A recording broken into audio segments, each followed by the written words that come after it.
Minggu pertama di bulan November 2015 ini dan kita sudah semakin mendekat ke penghujung tahun. Apa saja yang kemudian akan kita sambut menjelang pergantian tahun? Di antaranya adalah hate speech atau ujaran kebencian yang kemudian membuat kita menjadi dakdikduk. Apa maksudnya ini? Apakah ini artinya kita harus sangat memilih apa yang kita sampaikan dalam pilihan katanya, juga kontennya, atau kita salah mengartikan mengenai hate speech ini yang sedang ramai diperbincangkan, terutama di media sosial, karena kekhawatiran diantaranya adalah jika pesan itu disebarkan, ditebarkan di media sosial. Mari pertama saya mengajak Anda, saya Tina Talisa mengajak Anda untuk bersama-sama dengan kami 1 jam sampai jam 9 malam waktu Indonesia Barat, dan Anda bisa memberikan komentar pertanyaan soal topik yang akan kita bahas soal hate speech atau ujaran kebencian lewat iNewsTVMobile.com. Dan pertama kami ajak Anda untuk ke Istana Negara. Kita akan melihat pertemuan antara perwakilan FIFA dan AFC, Asosiasi Sepak Bola Internasional, dan juga Asia yang bertemu dengan Presiden Joko Widodo. Kedatangan mereka disambut hangat oleh Presiden Jokowi, dan di pertemuannya FIFA berkomitmen untuk mewujudkan sepak bola Indonesia lebih baik. FIFA juga mengetengahkan perbaikan yang harus dilakukan oleh induk sepak bola Indonesia, diantaranya masalah mafia sepak bola, perjudian, pengaturan skor, dan gaji pemain yang tertahan. Setelah pertemuan, pemerintah dan FIFA sepakat membentuk tim khusus untuk melanjutkan sejumlah misi, tetapi terkait sanksi yang dijatuhkan, FIFA belum memberikan keterangan, dan pertemuan hari ini tidak melibatkan PSSI.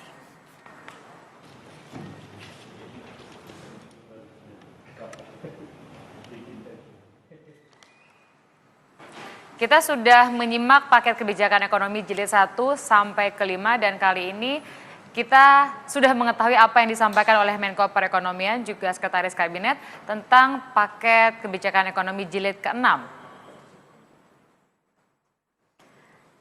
Dalam jumpa pers kepada rekan-rekan media, pemerintah menitikberatkan pada anggaran yang akan digunakan pada APBN atau anggaran pendapatan dan belanja negara tahun depan. Tercatat pengeluaran yang akan dikeluarkan negara mencapai 2.000 triliun rupiah. Ini juga sudah kita ketahui, sudah diketok oleh DPR. Kemudian dalam rencana ekonomi tahun 2016 tersebut, pemerintah juga membuka lelang infrastruktur yang dimulai hari ini.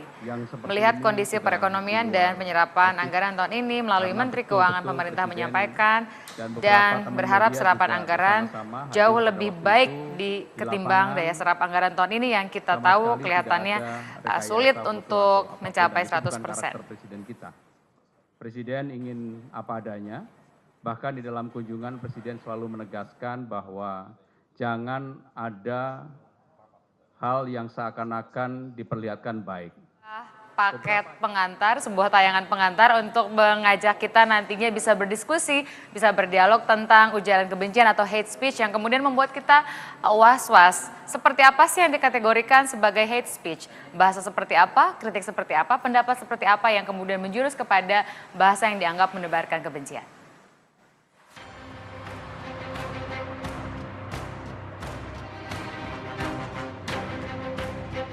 Anda hobi berekspresi menuangkan kritik melalui meme atau berpendapat melalui media sosial Twitter. Berhati-hatilah, karena akibat kritikan yang Anda sampaikan, apalagi dinilai menebar kebencian, bisa-bisa Anda dipidanakan. Baru-baru ini Kapolri Jenderal Badrodin Haiti mengeluarkan surat edaran tentang penanganan ujaran kebencian atau hate speech.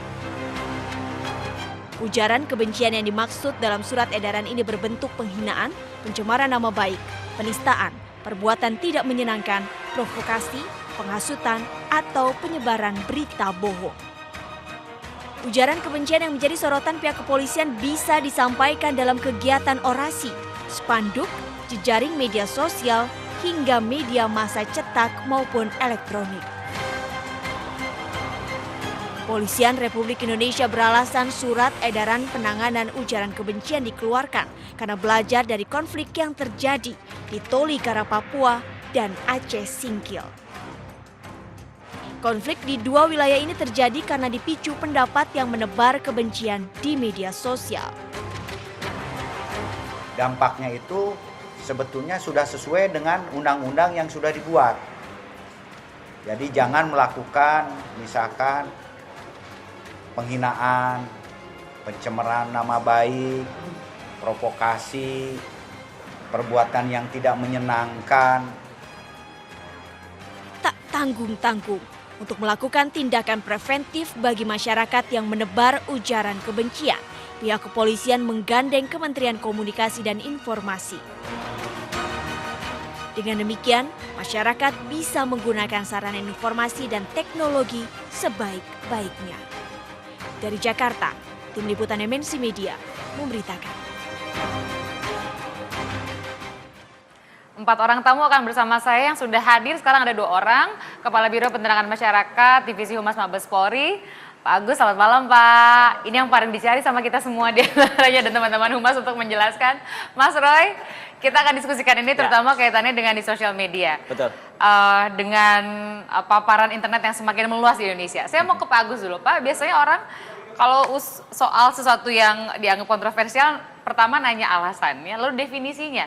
Nah, alasannya apa, kemudian definisinya gimana supaya kita nggak ragu kita masuk ke ranah tersebut? Iya. Kalau ditanya alasannya seperti apa, ini sebetulnya untuk menguatkan teman-teman saya nanti di lapangan dalam melakukan proses penanganan. Judulnya saja penanganan terkait dengan ujaran kebencian atau hate speech itu. Sehingga yang selama ini kesannya bahwa teman-teman saya itu ada keraguan-raguan dalam pelaksanaan tugas, terutama terkait apabila ditemukan ujaran-ujaran yang dikategorikan ujaran kebencian itu, bagaimana melakukannya, sebetulnya undang-undang yang mengaturnya sudah ada. Nah, sehingga inilah Bapak Kapolri mengingatkan kembali kepada teman-teman saya di lapangan, khususnya para anggota-anggota operasional, untuk tidak perlu ragu-ragu dalam melaksanakan tugasnya sepanjang itu sesuai dengan ketentuan yang berlaku. Nah, ini kan tujuannya ke teman-teman di internal kepolisian. Betul. Tapi kan dampaknya kepada masyarakat. Betul, karena ya. kan polisi menegakkan hukum. Nah, kalau ada masyarakat yang dianggap melawan hukum, itulah kemudian ada edaran gimana cara nanganinya. Betul. Sekarang buat masyarakat supaya nggak jadi bingung, ini maksudnya yang mana yang dianggap sebagai ujaran kebencian? Ya, di dalam surat edaran itu sudah dicantumkan juga, karena ini memang untuk internal sebetulnya kan. Iya. Tapi juga kita sosialisasikan kepada masyarakat bahwa ada hal-hal yang sebetulnya tidak boleh dilakukan, terutama apabila menyangkut kepentingan orang lain. Ada bentuk-bentuk yang dikategorikan sebagai ujaran kebencian itu dalam surat edaran sudah dibuat, itu sekitar ada 7. Iya. Ya, ada 7 poin di situ yang maksud dan tujuannya nantinya bisa menimbulkan diskriminasi, kemudian juga bisa menimbulkan dampak kekerasan atau bahkan konflik sosial. Tapi kalau bicara maksud dan tujuan, tentunya yang tahu adalah orang yang melakukan itu. Nah, Iya. justru itulah kemudian yang bisa sangat menjadi area yang abu-abu. Bisa Betul. saja misalnya gini, katakanlah orang punya budaya atau tradisi berekspresi yang lebih lugas. Kemudian pilihan diksinya itu mungkin untuk sebagian kalangan dianggap kasar, tapi buat sebagian lain itu bukan kebencian, itu misalnya bercanda, tapi bercandanya tergolong keras, sindirannya tergolong keras sehingga nanti polisi bilangnya itu menebarkan kebencian. Padahal Tidak, menurut kan orangnya ini. enggak kok, ini Begini, bukan. dalam proses penanganan itu tidak langsung serta-merta kita lakukan penegakan hukum. Ada tahapan-tahapannya. Melalui tahapan sosialisasi, pemberian pemahaman, kemudian juga aspek-aspek pencegahan preventif. Apabila aspek sosialisasi atau preemptif dan preventif ini tidak bisa untuk menyelesaikan permasalahan yang ada, baru kita lakukan proses penegakan hukum. Oke, saya ke Mas Roy. Gitu. Mas Roy, komentar pertama Anda soal hate speech. Mungkin jawaban saya agak mengagetkan. Kalau jawaban saya, Polri terlambat mengeluarkan ini. Terlambat? Iya, karena sebenarnya yang menjadi acuan dari surat edaran ini, mulai Undang-Undang HAM tahun 99, sampai yang terakhir penanganan konflik sosial tahun 2013, setelah itu ada beberapa peraturan internal. Ini sebenarnya nggak perlu dikeluarkan, nggak perlu masyarakat tahu pun, sebenarnya polisi jalan saja udah beres. Nggak Jadi ada menurut soal. Anda sebenarnya polisi lagi apa ya? selama ini ragu-ragu gitu ya? Nggak apa-apa, benar. Nggak, ada baiknya. Justru baiknya begini, supaya Pak Agus dan jajaran, apalagi nanti misalnya Pak Kapolri, ya Pak Badrudin Tedi menjelaskan kepada anggotanya di lapangan, bertindaklah sesuai dengan aturan atau sesuai juknis yang berlaku. Ya, jadi nggak ragu-ragu, itu betul. Cuman kenapa saya bilang terlambat? Ya. Karena kita juga harus tahu bahwa keterpilihan presiden kita yang sekarang pun, ya, itu kan juga tidak lepas dari dunia sosial media yang sedemikian luas. Betul. Ya. Terus kemudian ada penghujatan waktu itu terhadap presiden sebelumnya, ya, yang waktu itu tidak ditindak, ya, gitu. Sekarang tiba-tiba muncul ini, sehingga kan wajar Pak Agus kalau kemudian mengesankan, loh, kenapa dulu nggak ditindak, ya, sekarang ditindak. Dan orang mikirnya gini, kenapa dulu presidennya latar belakangnya militer yang kayak gini di apa-apain, kita kan harapannya yang presidennya sipil lebih memberikan ruang. Justru itu saya sekaligus karena hormat saya kepada presiden kita Pak Jokowi, ya. Jangan-jangan nanti kalau tidak tepat betul juknisnya kepada anggota di lapangan, ini bisa mencederai demokrasi yang sudah kita bangun bersama.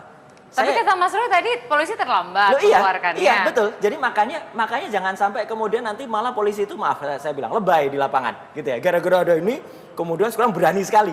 Yang tadinya dibiarkan gitu ya, kemudian berani sekali. Ibaratnya yang tadinya tidak mau diusut kemudian menjadi diusut.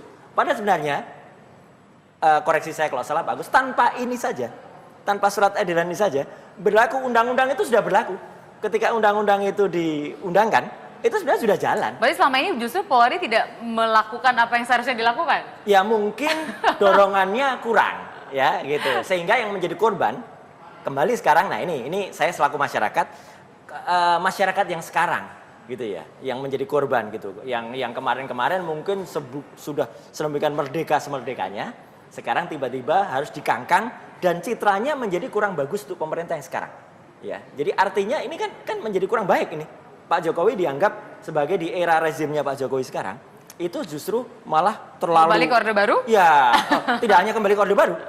Justru mungkin era demokrasi terpimpin. Ya, lebih ke belakang. Keren sekali Mas Roy ini. Kita lanjutkan nanti Mas Roy. Karena memang repres ke belakang. Gitu.